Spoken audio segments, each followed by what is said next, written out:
Now, Jo Walker has worked her way up from shop girl to chief operating officer of the Perfume Shop, the specialist perfume retailer, and she's my guest today.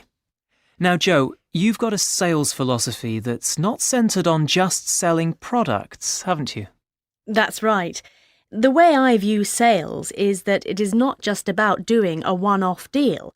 It's about something much broader than that. My best deals have always been with people, not products. We sell products, but this company is all about people. We are called the Perfume Shop, but we might just as well be called the People Shop.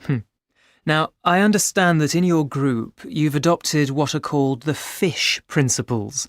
I understand that these were developed by an entrepreneur from Minnesota after he was much impressed with the enthusiasm of some fishmongers at the Pike Place Fish Market in Seattle in the US. Yes, they're based on the belief that you do not need to be very serious or make the workplace a very formal place. The Seattle fish sellers had 4 basic philosophies that lead the way that I sell. These are: always be there for the customer, have fun, choose your attitude, and play. If you follow all these principles, you can sell.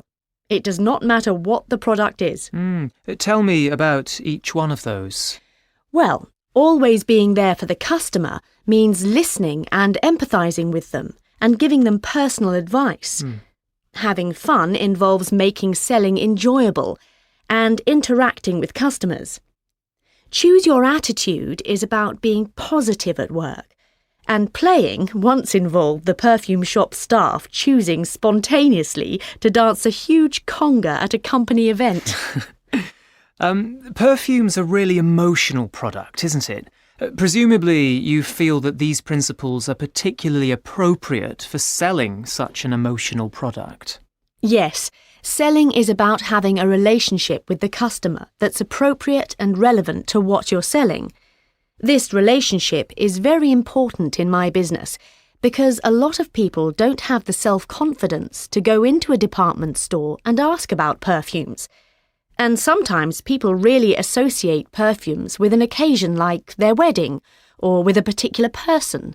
It's very emotional. Can you give me any examples of your philosophy in practice? Sure, I can give you a couple of examples of what I regard as my best deals, even though I don't know if they actually resulted in sales. One was in a shopping centre when I overheard a girl saying to her friend that she had been using a certain perfume because it was her late grandmother's perfume, and she wanted to remind herself of her. But she was worried because her supplies were running out, and she did not think it was still available in the shops. I politely intervened and told the girl that the perfume was indeed on sale in the perfume shop store in the town. I just didn't want her to think that she couldn't get it. I've no idea whether she went into the shop and bought it, but it was a really nice moment because she was so pleased that I was able to tell her where to get it. That's a good story. And the other example?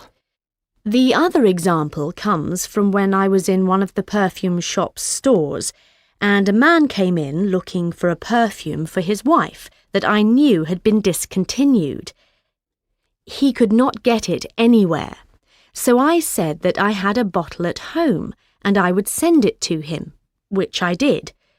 It's all about having a 24 hours a day, 7 days a week, 365 days a year attitude that you are an ambassador for the company. That gentleman had come into our store. It was just about doing something different. I have not heard if he ever visited that store again. I can only hope that he has shared that experience with lots of people. I hope so too. Jo, thanks for talking to me. You're welcome.